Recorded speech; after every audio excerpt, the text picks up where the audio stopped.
Hello, I am Judith Pinero, Executive Director of AAMC and AAMC Foundation. Thank you to our attendees for making space in their schedule to join us, and we give gratitude to our speakers, Christy Coleman, Charlotte Holmes, Amanda Parker, and our moderator, Sandra Shakespeare. We are grateful for their willingness to share their experiences and knowledge in today's candid and open forum. Today's program was created in partnership between the AAMC Foundation and the Art Fund. We are honored to have worked with the Art Fund on the series of these 3 webinars centering on beyond statements, and I am grateful for their passionate, enthusiastic, and honest dedication to our cultural community. We are also thankful to our first webinar speakers way back in July. Sepeke, Monica, Sarah, and Sandra have joined us to create the second and third iterations of this program, and we are grateful to them. The AAMC Foundation offices are in Manhattan and New York City, and today I'm speaking to you from Brooklyn, locations situated upon the unceded seized territories of the Lenape and Canarsie peoples, and benefited from the economies of slavery and the labors of African-descended captives. We owe our existence and vitality to the generations from around the world who were brought here to the US against their will, drawn here to escape persecution, and some that have lived on this land for more generations than can be counted. We pay respect to their communities past and present. This acknowledgement asks us each to consider the many legacies of violence, displacement, migration, and settlement that bring us here together today. The systemic violence and racism targeted at Black, Indigenous, and people of color is a harsh reminder of the inequities that persist in our society, particularly by the very institutions meant to protect them. AAMC condemns all violence, bias, and aggression, and discrimination as well, based on race, ethnicity, sexual orientation, socioeconomic status, gender, and religion. It is important to listen and learn together, and to also to take action to make change a reality. We are dedicated to an environment in which all individuals are treated with respect and dignity at our programs. Each individual has the right to be in a professional atmosphere that prohibits discriminatory practices, including harassment.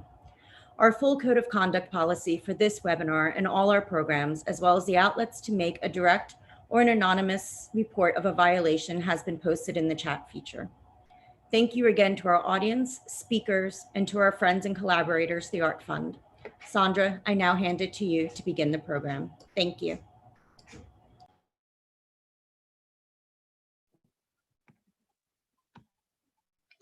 Thank you, Judith. Thank you for that introduction. Welcome to everybody. Welcome on board. Thank you for joining us. As Judith said, this is the third in our series of Beyond Statements. And I'm really excited to have 3 panelists on the discussion with us. We have Christy Coleman, who's the Executive Director from Jamestown and Yorktown Foundation. We have Charlotte Holmes joining us, Urban and Social History Curator for the National Trust, also Chair of Museum Detox. And we have Amanda Parker joining us with this. Amanda is the Director for INCART, sorry. So just thinking around just the discussion benchmarks, we've got a lot to cover in this particular discussion. But just to kind of give you an overview of some of the things we're going to try and just sort of discuss and talk through in our session today. We're really looking, as the title says, it's beyond statements. So really looking at where the institution's seen progress, thinking about some of the good examples, some of the good case studies, what we think around are the good success models. We're also looking across at how we're going to have this change, if you like, is being sustained. So how can we really sustain this change moving forwards? And again, with that sustainability, there's also the accountability. So who does the accountability lie with? What can we say more on that? And then thinking more broadly in terms of, okay, so now we've got the statements, we've said what needs to be said, what next? So what really goes on beyond there? What's the action moving forwards? And to think about that action from an individual level. So there are some things we're doing on an individual basis. So what does that look like? As well as an institutional level. And in that, we're going to take a little time just to reflect on the past. And what's really fantastic about these discussions is we're able to think about it from an international perspective. And certainly, Christy, your insights will be really valuable to us in this context, particularly when we think around historical narratives. And here we're having a conversation around Black British history, and what does that mean? So again, thank you all for joining us. I'm going to start off, and also, yes, if anybody wants to find out more around our speakers, you can certainly go online. They're very information about their bios, more details. You can go to artcurators.org for full details of their bios. So thinking of the first question, as I said, we've got a lot to unpack in this session. So I'm going to go straight in with the first question, if I may. Thinking around, in your opinion, how well has the sector responded to the Black Lives Matter movement in 2020, and how have your organizations, your response to that?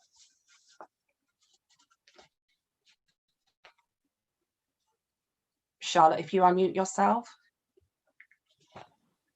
Thank you. I think for me, 2020 has been a tumultuous year.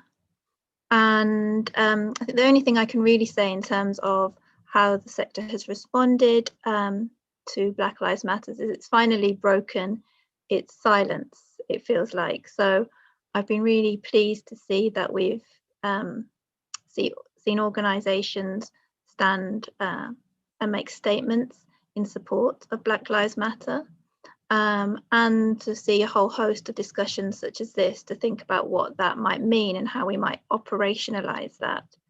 I don't want to be cynical, but what I'm really interested is then how we translate that into action, which I think we're going to discuss a little bit more today. So yeah, it's been great to see the sector break its silence. The organisation I work for, the National Trust, it's a heritage organisation. It holds a lot of historic houses and colonial properties and properties with colonial links. And it's finally made its decision to talk about those histories. But I don't know if you could really say that it's standing with Black Lives Matter, that it's merely telling its history. To centre the Black experience is something quite different, and to also to value the experience of people in colour and Black people working within our organisations is something different. So that would be, yeah, my initial response to that point. Thanks, Charlotte. And just as you mentioned, obviously, of course, we can't ignore the Black Lives Matter movement. It's global, it's galvanized voices, right across the globe, quite rightly so.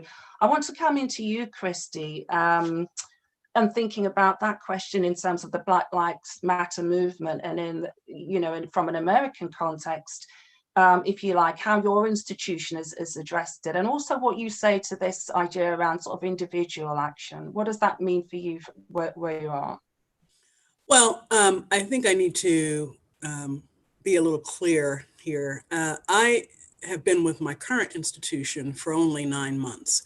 But when the protests began, there were a number of staff members who wanted to know if we were going to be issuing statements of solidarity. Now, my response to them was kind of shocking. They expected that I would, being an African-American woman who very much has been watching and being a part of and supportive of the movement.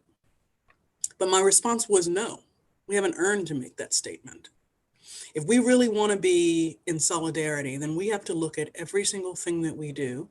We have to look at our hiring practices. We have to look at our interpretive practices. We have to look at our programming. Our mission says that we're supposed to be about the convergence of cultures, African, Indigenous, and European. And where has the majority of the funding at this institution gone in terms of those stories and the like? And so they understood. I know that there were several who were disappointed, but I also want to point out another thing. Where Black Lives Matter may have did spread globally this year.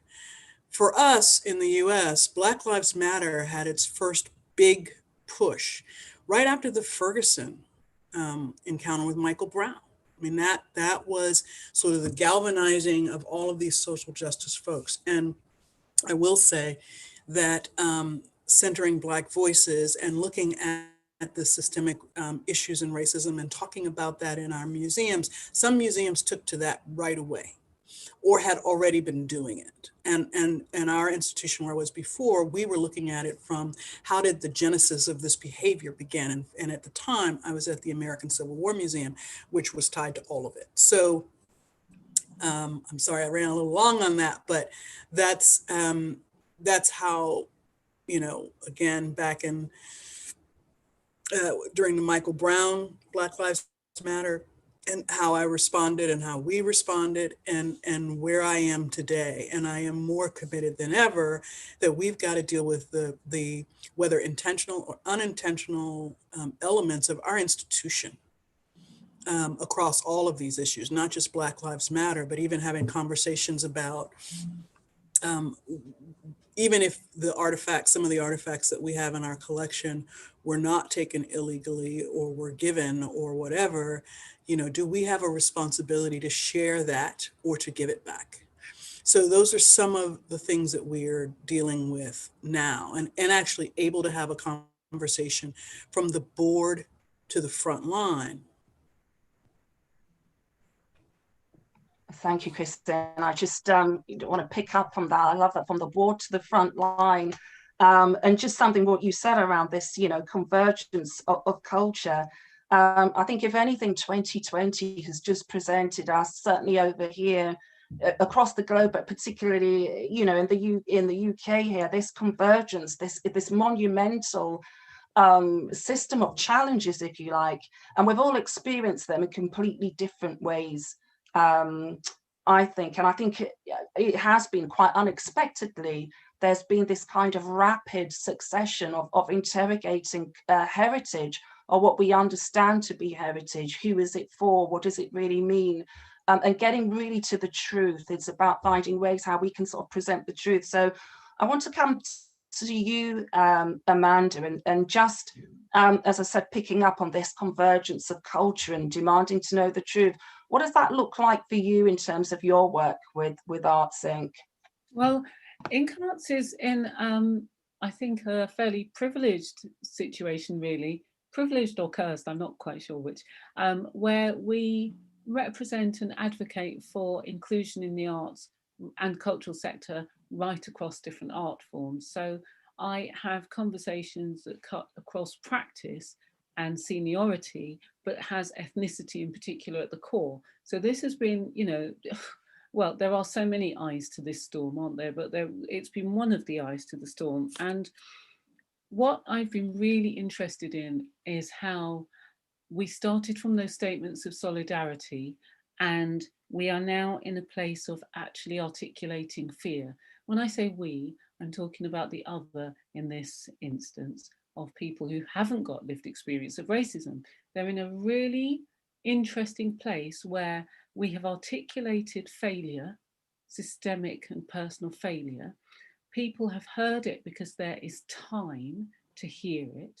And what's been amazing for me has been the evidencing of that failure. Nothing new, been doing it for years, but the detail and the social channels and use of social to call out has been really fantastic, really insightful. And right now, people are in paralysis. There is fear. People absolutely realize that this is not working, but what they will do about it, I think is still all to play for. What does that look like for me? There are some really great examples I can give to Christy's point of some organizations really running with it. I hear you on that. Some people were ready and kind of went, yep, let's do something. And in the UK, I'm thinking about the focused and targeted advocacy that freelancers have managed to do. I mean, imagine an ecosystem where the majority of people have not been seen, and that's been our arts and cultural sector. Most people work freelance. Most people weren't gathered in any data, any evidencing, any narratives about what we talk about with art. So that's been really a very good sea change, because it advocates and it activates personal agency. in a really super way, that people realise the sector needs these individuals, and those individuals come from all sorts of background. I've seen some really interesting, very ready models for delivering things differently. I can think of two examples, one of which is an organisation that really leaned into our legislation, or rather the gaps in our legislation, which don't say anything about ethnicity or protected characteristic when it comes to redundancy or dismissal. And at the same time as the sector being absolutely hemorrhaging staff who are typically underpaid and underrepresented in the sector, so the ethnically diverse cohort. And one organisation in the northwest of the country managed to lean into the gaps in the legislation to go, we're going to make protected characteristic part of our criteria for not dismissing people, for not making them redundant. And that's superb and has come directly from all of what's happened, but is a really fresh take on what to do about change. I can talk about lots more, I'm sure we'll have moments, but that's what it looks like to me, to your point, that people really work through their fear, actually face it and work through it, and then go, what can we do? And use the opportunity for what it really is, which is a moment to break hierarchies and existing systems and try something different.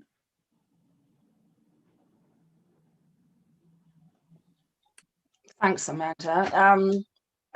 I want to come back to you, Christy. Just doing some background reading on your fascinating career and just some of the things you've done before in the past. And I just touching back on what Amanda says around doing things differently and you know, losing the fear, if you like, and taking risks. I wonder if there's anything you'd like to share from your career in museums where you may have just thought, right, you've done just that, you've taken a risk, you've been bold, you're thinking, as I said, these discussions in one way are nothing new. Things tend to come back in cycles, don't they? So you were absolutely right when you were talking around the Black Lives Matter. It's actually nothing new. These conversations have been going on for some time. But I particularly want to get your insights, given, you know, you've been discussing, if you like, African American history for decades. Longer, it's a different type of narrative than we have here, certainly in Britain. And I wonder if there's examples you can share from a museum perspective of what worked well and maybe what didn't quite work so well. Okay, so I will.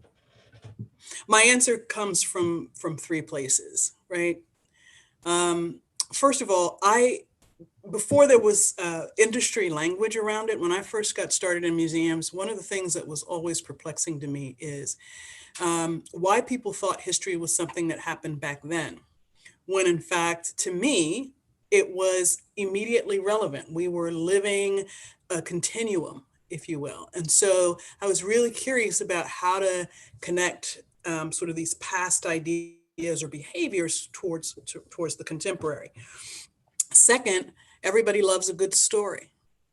So I learned the importance early of the power of narrative, because it has the impact of striking people emotionally before you can get to them intellectually. And so that doesn't necessarily mean being evocative, but it does mean weaving a great story, right? And then the third element of that is that what people have referred to my work as fearless and all of that, it wasn't fearless. It was just, it just was right. To me, it was about correcting narrative, not changing it. It was about correcting it. And so examples of that, early in my career, probably 25 years ago, I was working frontline interpretive staff, and we were planning for trying to come up with some ideas around, it was a historic house, and we were trying to come up with some new ideas about how to interpret the holidays at that house. And so I went back through the historical record, and I also pulled the archaeology record for the house, because I realized I'd never seen the archaeology record, and they did a ton of archaeology at that site. So I'm reading through it, and I'm just aghast because first of all, the record dated to the mid 1940s, 1950s. And second of all, there were so many obvious, and I'm not an Africanist. I don't claim to be, but I know enough to know that they were completely missing the African presence at this site that had 4 white people living there and 22 African Americans at this urban site. And their physical evidence of their presence was all over the site. And I begged my organization to get a Black scholar who understood West African cultural tradition. And once they did, it made a whole lot more sense. I mean, I couldn't put together the program quite the same way. I had to kind of delay it for another year, but that's an example. And that was 25 years ago of just, and here's the thing, the failure to recognize what it is was simply, it's twofold, right? So there's the underlying white supremacy that would dismiss these items as merely trash without being, especially given where they were found on the site, that were specific living spaces to where these Black people were. They simply did not have the scholarship or the knowledge or the understanding, and did not deem it necessary to go and get it, even though the historical record was very clear that 52% of this city at the time in the 18th century were of African descent. I mean, it's today, if we look at something like that, we'd say it's malfeasance, but back then, that's not how they pursued it. But that's an example of how important it is to look at where the blind spots may be, whether they're intentional or not. More recently, working at the American Civil War Museum, one of the things that the obsession, not just Virginians, but the nation had, and how wrong the narrative was on a national scale, that was dominated by the losing side, for lack of a better term, and quite frankly, the morally reprehensible side, had gained the power of the narrative of how Americans remember the Civil War. And so the more I dug into that, and the more I was able to see what had been left behind in the historical record, which was significant, because one of our antecedent organizations was actually the Museum of the Confederacy. It was brought forth for the sole purpose of celebrating the Confederacy and everything it stood for. And they spread their gospel of the Confederacy and lost cause narrative, not only throughout the US, but throughout the world. In Britain, in Australia, in parts of Central and South America, it is astonishing to me just how powerful it was. And so the work there was a lot harder, but I knew that Richmond was the nexus. So if we could reframe the narrative here, it gave us a lot of space. And I think probably my last example, and I don't want to eat up too much more time, was when I was working in Detroit, an African-American museum in Detroit, and a CEO there. And one of the things that was so striking to me about that experience, because what was beautiful about that museum is that we were everything. We were art, we were history, we were culture and music, and it was everything. It was a celebration of African-American history and culture, and a national focus, but with a Detroit lens, right? And one of the things that was so amazing about that experience is we were planning for a major redo of our core exhibition, and we started looking for artifacts to explore sort of these diverse, again, Central West African nations that had been enslaved and brought to British North America. We were astonished to learn, even as we were trying to make connections in parts of Central West Africa, that the majority of the cultural antiquities were actually held by European museums. And it was heartbreaking. It was heartbreaking. We were able to get access to some of the material that we wanted to show the genius of the Central West African world, because unfortunately, not just in the US, but I think in other parts of Western culture, there is this idea that Africans were just sitting around on rocks waiting for Europeans to come along and give them God and civilization and everything else, completely and deliberately eliminating the historical record that has existed for centuries. You know, we have things dating back to the 8th and 9th centuries that tell us what was happening on sub-Saharan Africa, and the world doesn't know it. But Europeans know it because it's in your depositories. And so, you know, again, that was for us was just a startling moment. And in more recent years to learn, you know, that 80%, I think it is, 80% of African antiquities, sub-Saharan African antiquities are in European museums or US museums. That's Thank a you, cultural at that point there. It is, Yeah. and it just, I'm going to take off on that 80% in European museums. And I want to go over to you, Charlotte. And I'm thinking back on some of the work I know you did, particularly with Birmingham museums and the fantastic work you did. So I think it was something around curating the communities, but this work that we're all passionate about is that these are conversations. We have to think about ways of connecting this history, if you like, with our communities. It's their histories as much as it is ours. And the difficulty, I suppose, we have in when we think of Black history in Britain, how it's fragmented. And because it's fragmented, it's in archives here, archives there. So much of what presented sometimes gets distorted. So I just want to come back to you and thinking about, I suppose, the need for why we need to have communities as part of this conversation, why they absolutely need to be at the heart. But I wondered if you could also touch around, you know, the thinking now around monuments and what we were saying at the top around heritage being contested. Is that something you've had to deal with in your work at Birmingham?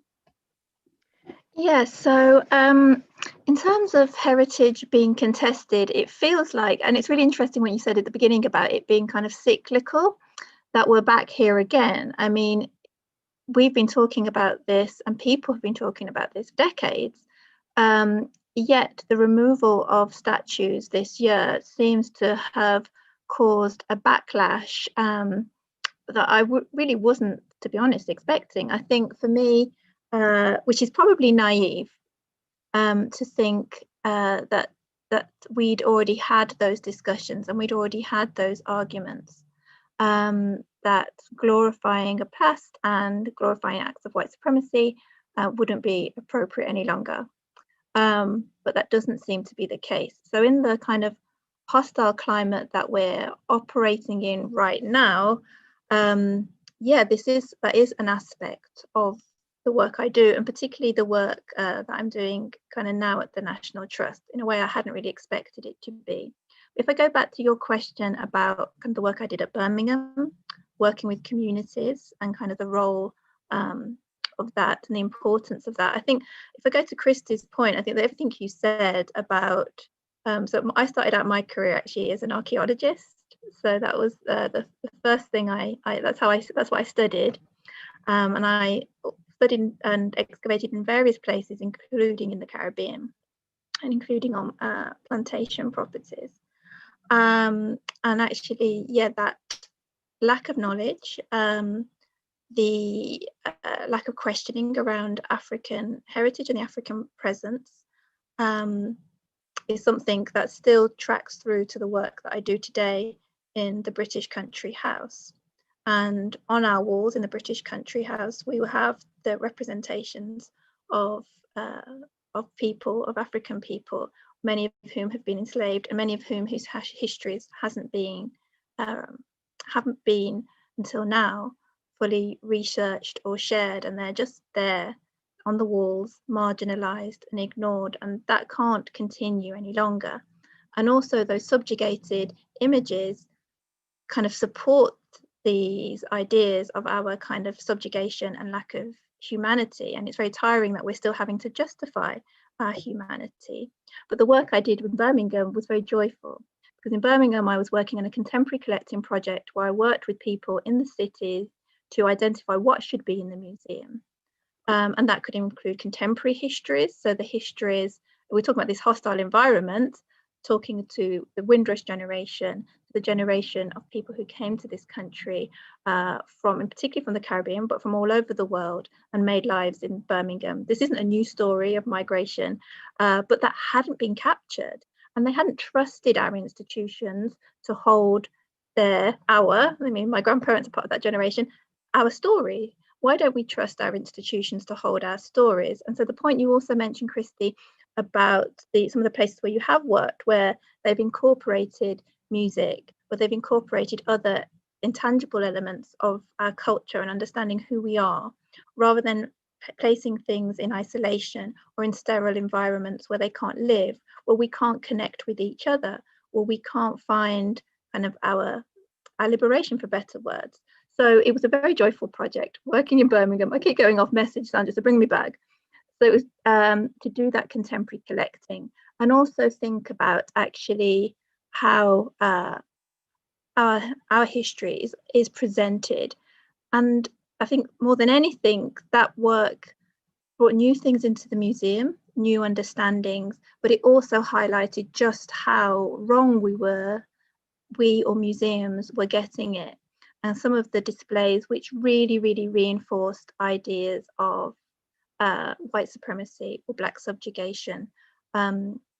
We just heard that time and time again, that the museum and the municipal museum that we as taxpayers fund are often really painful sites to visit, are sites that don't represent our history in any way, shape or form, and don't at the moment allow us to connect with each other. But if they are what we have, they are public spaces, we do pay for them collectively, and they should work harder for all of us. And that project was an opportunity to start to redress that balance, and redress that balance in the material culture. And I think the final thing was actually the idea, just to remind everybody that these aren't our things. You know, I think one, we should prioritize people over material culture generally, but also the idea that museums in particular in the West have a right to this material culture. And we're talking about objects from Africa in this instance, but objects from across the world that were looted and stolen is incorrect in my perspective. And I would love us to think about how we could do something a bit more restorative with the material culture. One, thinking about giving it back, but also now we all find ourselves here together. You know, after all these hundreds of years, we're living together again in this country. So how do we understand each other? How do we learn from our ancestors and from that material culture, whether it sits in our stores or is celebrated in another setting? Yeah, there's a lot to unpack there. There certainly is, and again, you know, the points you made around this intangible heritage and Black subjugation, and going beyond that and thinking about the role of museums in the context of particularly of where we are now, but also, you know, thinking ahead, thinking of the future as well, and you know, what I suppose we're collecting, if you like, or documenting from now. Amanda, I want to go over to you. If I may, when we think around, we started off talking around Black Lives Matter in the context of where we are now with museums and heritage and that, and how things are sort of shaping out here and across over in the States as well. But I want to ask you about more around this idea around performative allyship and the intentionality. So when we think around the idea of the monuments and statues, it's nothing new. This has been going on in history. We can go back across all counts of history where we've had tearing downs and coming down. It's nothing new in that sense. But I'm thinking about you in terms of some of the other hats you wear, particularly with museums. Are there changes? How are museums responding to this, and what challenges are those bringing up from the museums, you know, where you're working from or you're supporting with your work? I'm really interested to see where organisations have seen change as a threat and have framed it within threats to freedom of expression. I find that quite a power move, to say the least, to frame it within a freedom of expression context when it comes to refusing to remove statues or to take action. But where I have seen it work really well, or at least have glimmers of hope, there's one organisation that I can think of which the local authority put a poll out and asked people, what shall we do with the statue outside this museum? And the people, all very, very high proportions, said, let's remove the statue. It came to the board, who overruled the removal of the statue. And over time, the narrative has played out in the press to explain why, and it is right back to government, leaning heavily on that organisation and others and saying, in not so many words, your funding is at risk if you remove these statues. It's not quite what they said, but it's pretty much what they said. Nevertheless, at the same time, in the same museum where they can't remove the statue, they've had some really, I think, very fleet of foot response by educating their volunteer guides to do a different kind of curation and conversation with visitors when they come into the space. So I've been working with them to talk about how you talk about your collections, what you include, what you don't, but how you navigate people around this space in a really decolonized, focused way. What do you say that you wouldn't have said in months before? How do you articulate your own personal perspective while staying to the script? There were moments where we actually had a laugh, and Christy, I'm not sure if the joke will land with you, but there, we talked about how often we could use the phrase, you might say that, I couldn't possibly comment, to kind of show the gap between what they were invited to do and what they couldn't do without transgressing the boundaries of what they were meant to do. So there's been some really interesting ways, but I think what's significant about that is putting people at the core of that change, giving that community agency again, giving those volunteers agency to define their own relation to the collections, I think has been really remarkable. And the other way, which, you know, to your point, Charlotte, around the times where things are wonderful, it doesn't escape my notice that the times where things are wonderful is where we radicalize staff and staffing structures.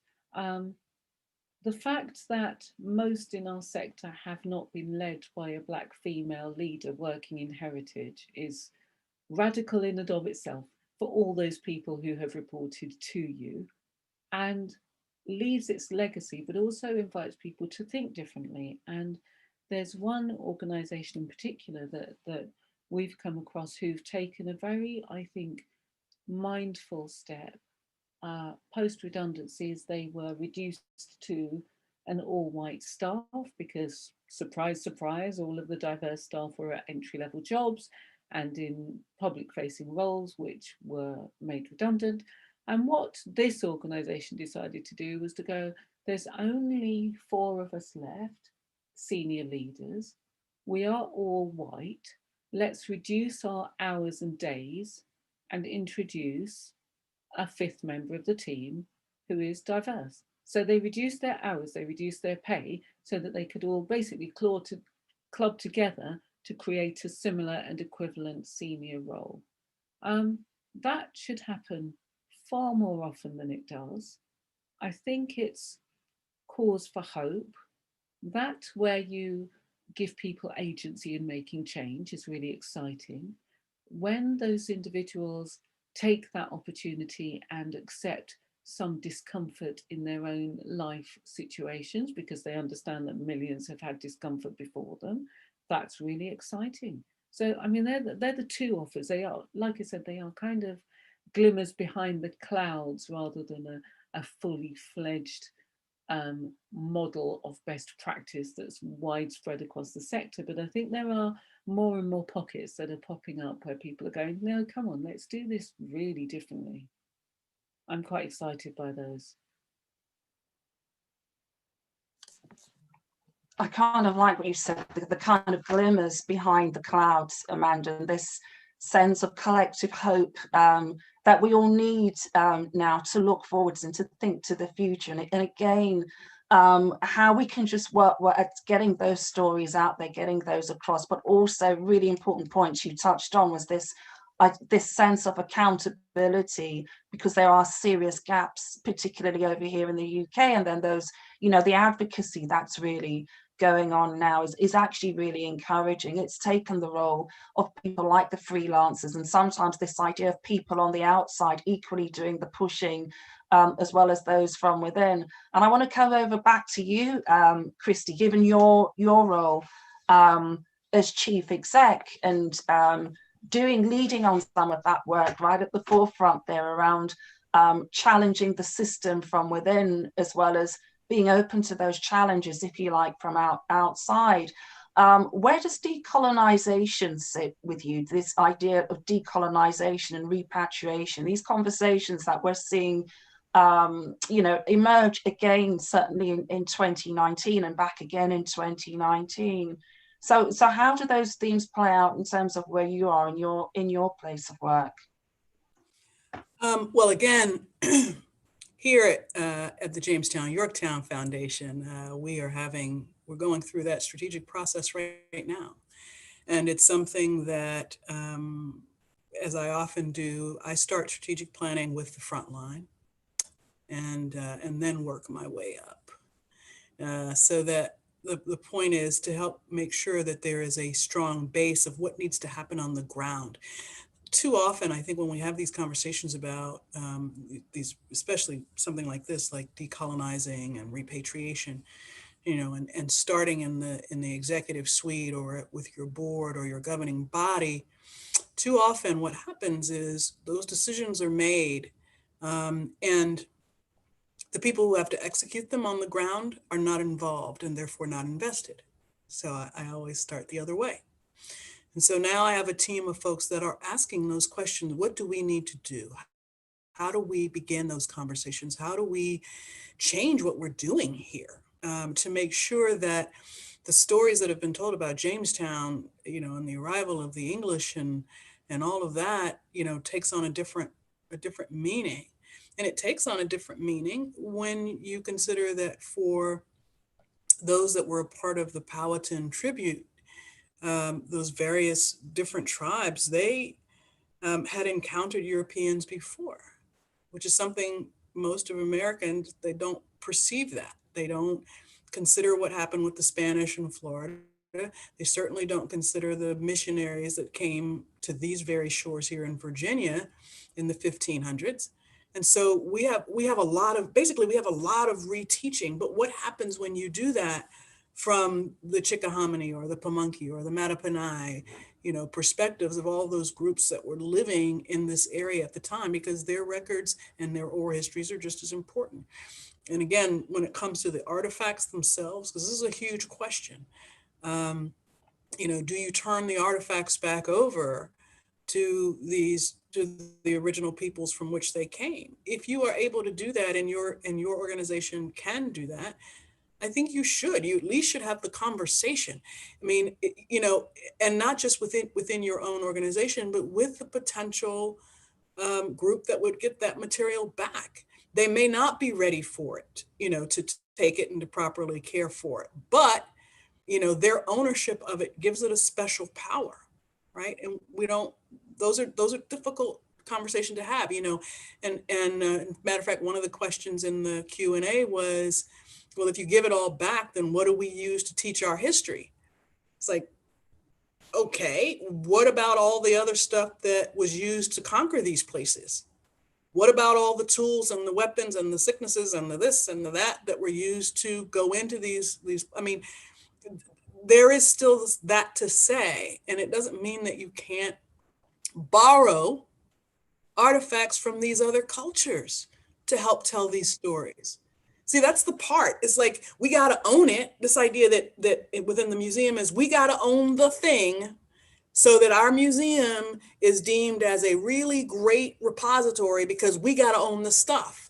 Versus, and this is where I think the radical thought can come into play, versus how many beneficial partnerships do we have around the world to help us tell the kinds of stories we need and want to tell on a consistent basis? How do we build those alliances? And that is a very different conversation. But I think it's worth having. I'm gonna just come in there around building those alliances, Christy, just because you reminded me Q&A. We want to get those questions in. I'm gonna just kind of round up with you, going back to you, Charlotte, particularly, you know, given your position, if you like, with Museum Detox. I know you're not speaking on behalf of the network, but for those of you that don't know, Museum Detox is a network with close to 300 plus members from museums, galleries, archives around the UK. And just, if we were to put our crystal ball out 5 to 10 years, this is a massive question around decolonization and you know, the idea around repatriation and returning objects. What would you like to see? So we've got 500 members now of Detox. We've grown. Wow, great. And so yeah, if anybody wants to find out more, please do come and join us. We're a network of people of colour working in and for museums and galleries, as Sandra said. And so what would I like to see in 5 to 10 years time? So for us, we exist as a space, a safe space for people of colour working in the sector. And wouldn't it be wonderful if we didn't have to have this safe space? If the workplace was safe for us as people of colour, that we didn't have to undergo racial trauma just by going to work every day. And if we were free to speak in our own voice in the workplace. So I'd like to see that kind of radical change. And another element that of the kind of work of Museum Detox is holding museums to account, and all the things that both Christy and Amanda spoke to about actually moving from the performative to actually being allies who make space for us, to employ us and a representative number of people. You know, the museums have a long way to go in those regards. I think personally, I'm really interested. For me, we talk a lot about kind of decolonizing museums, and I totally agree with what the speakers said about actually there is so much material culture. There are so many oral histories. This idea of owning and holding and not often sharing is really deeply problematic. But for me, actually, in many cases, the museum, the country house, actually represents a site and should be memorialized because it represents this trauma. It represents this later modern period when objects and our ancestors were taken from across the world. And now we're back working in these institutions that often reproduce these racial hierarchies. And I would like to see those dismantled.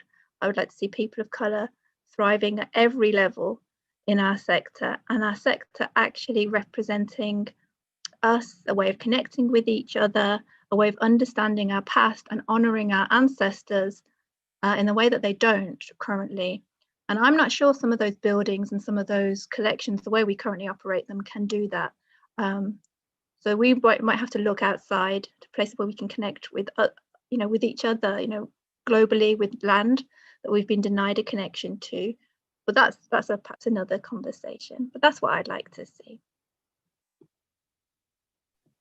Thanks, Charlotte. Thank you. There's certainly more that we can talk on with that, and just what you were saying around land and sites would be fascinating to look at. Certainly, what would that look like? I want to dip into some of the questions now because they're coming in. So thank you to everyone who submitted a question. I'll do our best to get through them as much as we can. I want to jump in with this one from Michael Riley. Hi, Michael. Michael says, excellent point on the possession of artifacts, which is still taking place. My question is that when putting together new exhibits that require content from the community, that would otherwise perish? How do we approach that, knowing that we would be dispossessing the community of those items? I don't know who wants to answer that one. Amanda? Even though it's not my area of expertise, I'll dive in. When has expertise ever Sure. stopped? Your opinion, I ask you. So first of all, I'm really, I was fascinated by a trip to Japan, which is a culture, as you know, which is very used to earthquakes and large-scale destruction of their buildings, of artifacts, and their approach to archiving for me was really amazing, that they just repositioned how they described what they had in the space and what they'd recreated, or what was a replica, or what was a story about the thing. So I would say, let's not forget oral history when we're talking about archiving and keeping and owning. There are different ways of owning that don't mean that you have to hang on to the artifact or even the original artifact. That's the first thing. The other thing I'd want to reflect is to both of your points about when organizations or communities are not ready or are deprived. I get really exercised by this, because I'd really like to see a system where we lease possession to those organizations that have them at the moment, where the ownership goes back to the people who own it, and others who are in possession of them at the moment pay for that, like a library book, like a library ticket, pay for it, because then you build a system whereby countries that may not have the resource that you have to preserve it, to keep it in temperature controlled environments or whatever, have the means to build their resource so that they can take it back. So treat it like a library book. We have a system. So I hope that's an answer to Michael. I think it's about thinking about ownership in a different way, taking it back and leasing it, and also thinking about what you mean and why you need to own it, thinking about stories and recreation and retelling.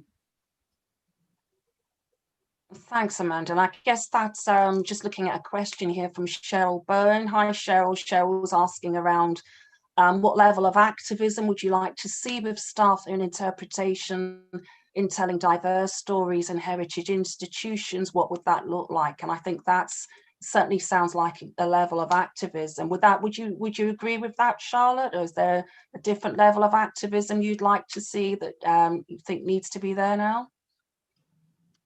Yeah, I think that's a great example of using our collections radically, very differently. In terms of what type of activism, I think if we go to activism, it's what is the change in society we're working towards. So that would be one of those manifestations of, if we truly see each other as equal, then we treat each other's material culture as equal. And as we do have a society that focuses and puts a lot of weight on material possession, then that would be a very big change. But yeah, in terms of activism, I think I would like to see, I think some of the things I mentioned in the previous question about actually us behaving differently, I think would be the biggest change. If we treated each other differently, if we spoke to each other differently, in terms and respectfully, that we saw equality in terms of the living standards in our communities, in terms of mental health. I mean, there's some very tangible outcomes that I would like to see in society, and I think museums could do something towards those. And as society changes, museums will change as well. It's a bit wishy-washy, but it's the change in society I want to see. Museums need to catch up a bit with that. Thanks, Charlotte. No, not wishy-washy at all. You know, so there's a lot here. Christy, I want to jump over to you. There's a question that's coming specifically for you. It says, Christy, you mentioned at the start that you felt the institution hadn't earned the right to make a statement in response to Black Lives Matter. What steps do you feel your institution needs to take? Well, I mean, frankly, it's all levels. I mean, it's about our hiring practices. It is about unintentional gatekeeping. It's about the artifacts in the collection. It's about how resources, all of that. I think once we have produced a level of equity in how we approach all of that, then I think we are at the place where we are not just performative allies, but real ones in this work.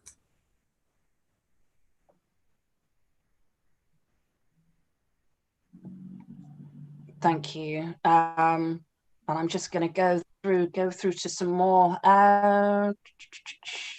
Another one from, I wonder if we can answer this one from Mike. Oh, he's put information at the Centre for Black Music Research, University of Westminster. Thank you.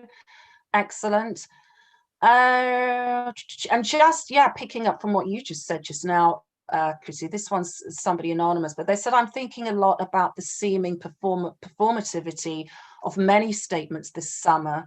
And yeah, we sort of said it's almost like a sort of summer of statements and subsequent silence.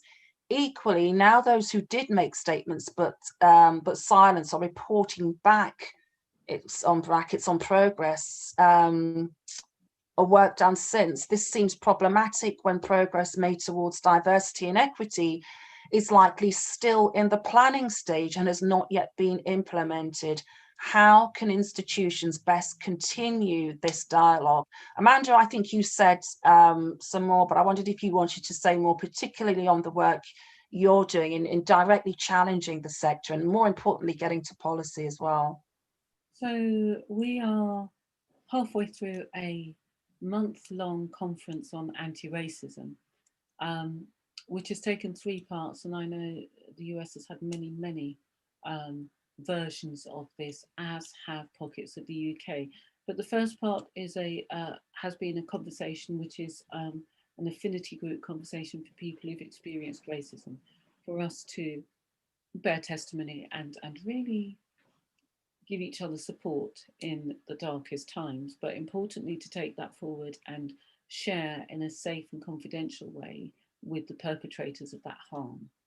The conversation that has taken place with those perpetrators, with all of the people who are benefiting from and reinforcing the systems and processes that are oppressing others, has been a very challenging one and a very brave one, I think, for both sides to go into. And the third part of it is to build an accountability model for the sector, which is about taking all of our collective asks, which advocacy groups have put out over the last few months, turning them into measurable actions, and having a workshop which says, right, what's our baseline here? Where are our parameters for effective change with no resource? Where's our stretch? Where's our ambition in the future? What can you commit to? Like I said, we're halfway through that, and I am very confident that we will have a huge number of dropouts as we go on, because the work will be super challenging. But within that, we will very quickly and clearly see those exemplars of best practice, those allies who are true allies and not performative allies, those people who are able to be fleet of foot and move to different models of delivery very quickly. So I suppose I'm preparing myself for the disappointment that will come when the whole sector doesn't go, yes, let's change wholesale. But in answer to your point about systems and processes as well, and what could happen, I think it's a bit of a not only but also, because we often talk about creating our own and doing our own, which is really important, vital, valid, but we also need to work collaboratively to innovate, because we are one society, and we need to include those people who are at the moment paralyzed with fear and see themselves as other. We need to include them in the innovation so that that gets embedded in the systems that are there. So we need to shift it in a way where we are within as well as without, if that makes sense. Again, I know that's slightly abstract. I could give you a list as long as your arm as to what we need to do. I mean, it's not just about processes and statements.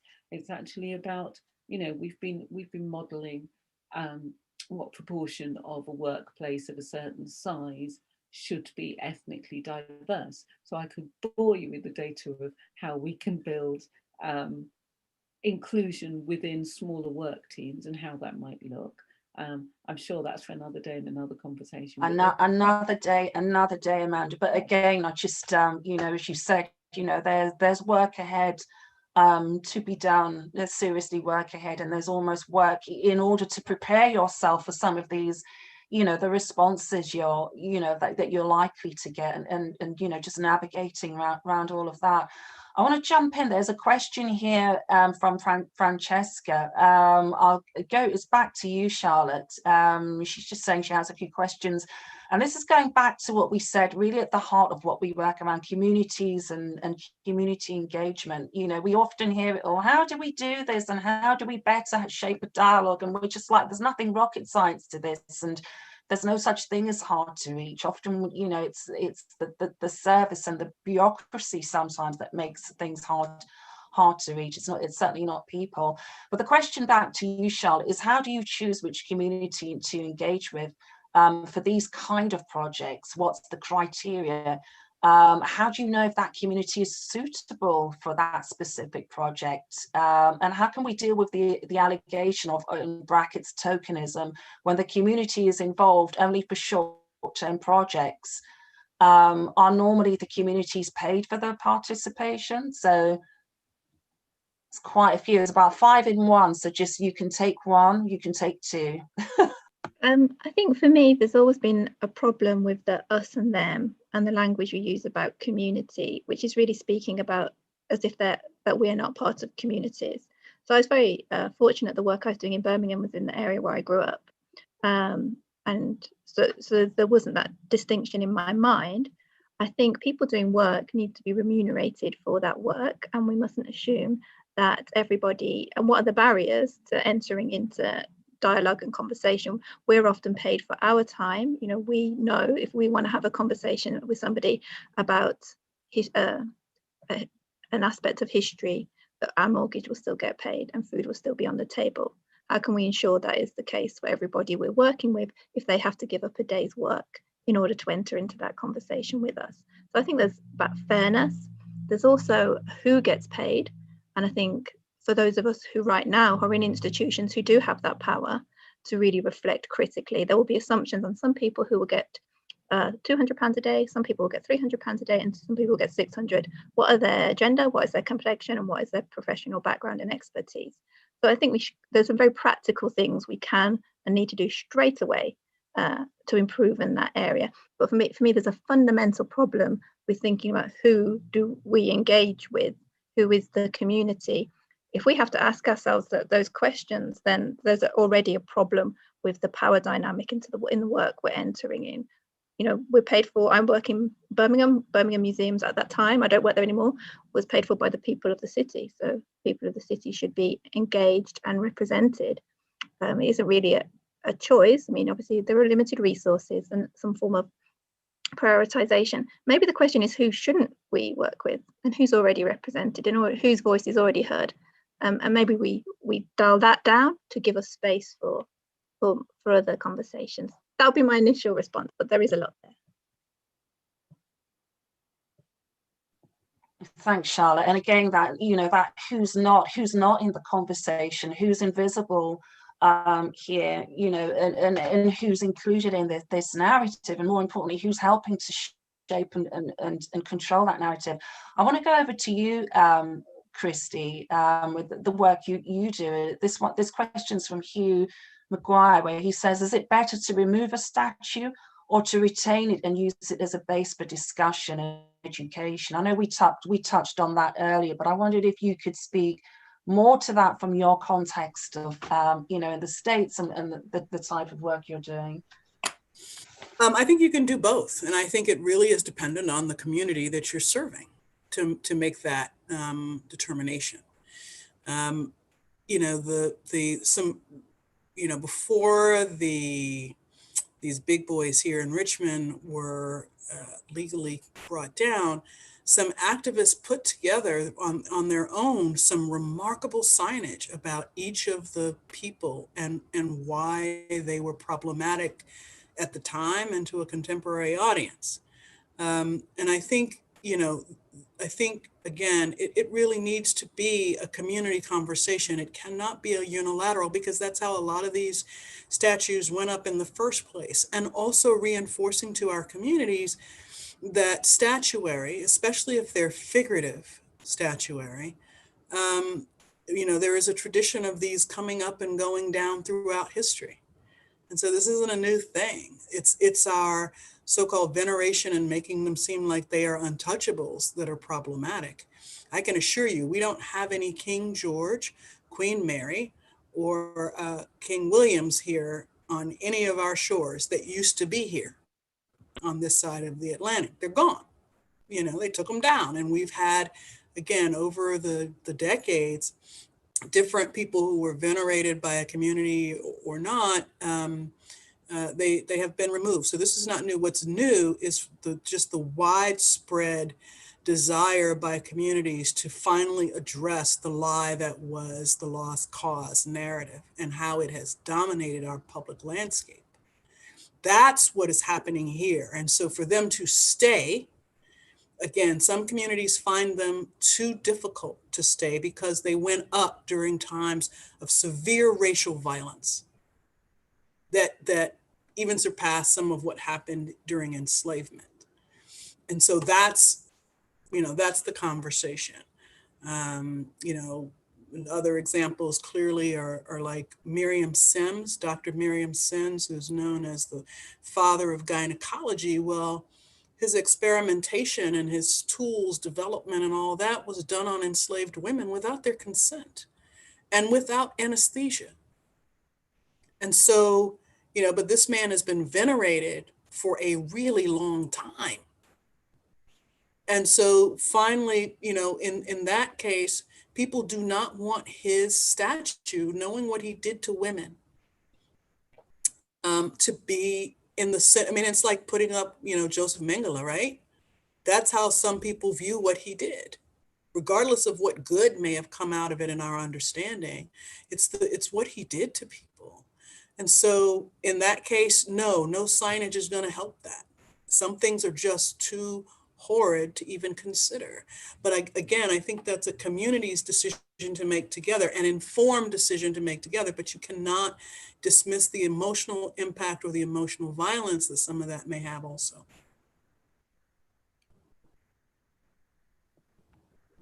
Great, thank you. I want to come back to you, Charlotte.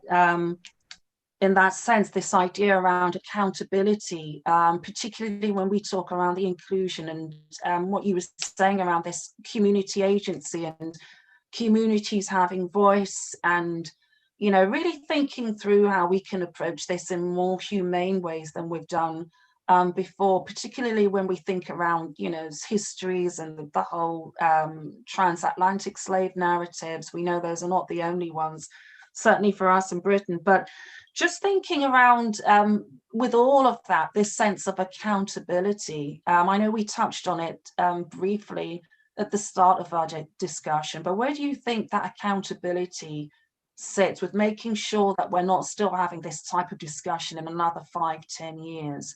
And thinking of the role museums and heritage play, where do you think that that accountability needs to sit with and with whom? So I don't know. My initial kind of gut reaction is it with all of us. So I think we've heard really great examples of absolutely demanding more and the difference it makes by having different people in leadership roles, and for organizations to create that space and to recruit in that way, absolutely. But I can't help but feel that today we can already do quite a lot. And so I probably came into this meeting feeling a bit of the weight of that rather than necessarily the joy of that. But within our code of ethics, we can already return quite a lot of material culture. obviously there will be political imperatives that might stop and prevent that, but that is happening and could happen more. In terms of the accountability from our institutions, we want them to be better employers, we want them to be safe spaces. But right now, as colleagues, I have so many colleagues who want to do more. So how do we hold each other to account? For me, personally, that's stepping up, and that's taking the space and taking that space for my ancestors and for my colleagues. And that's something I find really hard to do. And for others, it's giving us that space back. So I think we all have things we can do right now, and we should be holding each other to account and making sure that we do that and we make that change today. And then we give ourselves the opportunity to think, well, how different could things be? Really different could things be in 10 years? And that isn't by having more community representation. I'm talking about we deserve a shift, a very radical shift in the way these institutions, should they exist?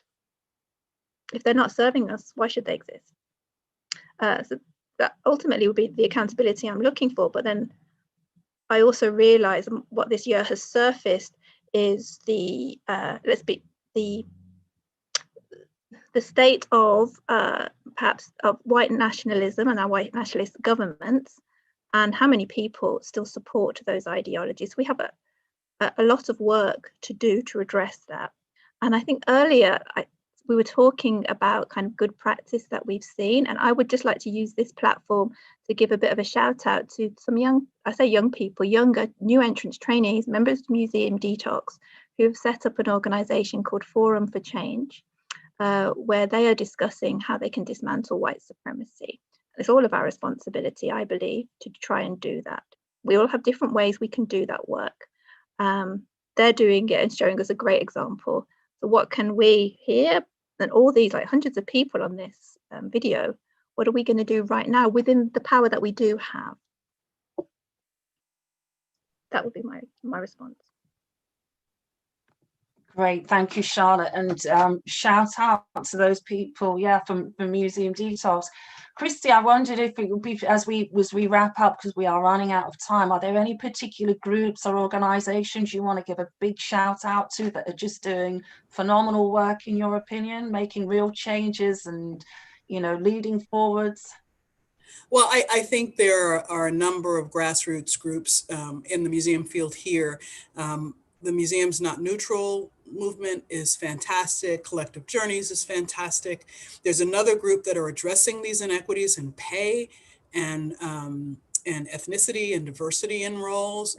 So there's a lot going on, and I watch them all. We also have a pretty robust emerging museum professionals group in the social media world, and they're thinking these questions and tackling all this, and I'm trying to figure out how to help them get to the next level. So similar organizations, I would say. That's great, thank you. And I think we can share some more in the chat and resources, but I'm going to just take this opportunity to say thank you for Christy, to Amanda, to Charlotte. Fantastic discussion. Thank you so much for sharing your insights and perspectives with us all. And to thank you to AAMC and to Art Fund. And I'm going to hand over in our final minute for our closing to Rachel. So over to you, Rachel. Thank you, Sandra. Hi, everyone. I'm Rachel from Art Fund. I just wanted to round things off today by saying another huge thank you to our brilliant speakers, Christy, Charlotte and Amanda, for their time, for sharing their experience and experiences, and for encouraging us to truly think radically to challenge the current systems. I also want to thank our moderator, Sandra, who's hosted a hugely engaging and dynamic conversation, and for including a number of fantastic questions from the audience. It's never easy, so thank you very much for that. We're hugely grateful to all of you for your insights and your inspirations, for reminding us of the work that is still to do, and for the practical guidance and examples of hope-filled new models or new thinking that you so generously shared. Together with AAMC, Art Fund is honoured to be able to provide a platform to advance conversations on structural racism and to promote and support anti-racist action, decolonisation and equality in our museums, galleries and in the wider sector. Thank you for joining us in this discussion, and to all of our advisors and participants for shaping the series over the last 6 months. For us at Art Fund, it's been a huge pleasure and an honour to partner with AAMC on the Beyond Statements programme and facilitate this international conversation.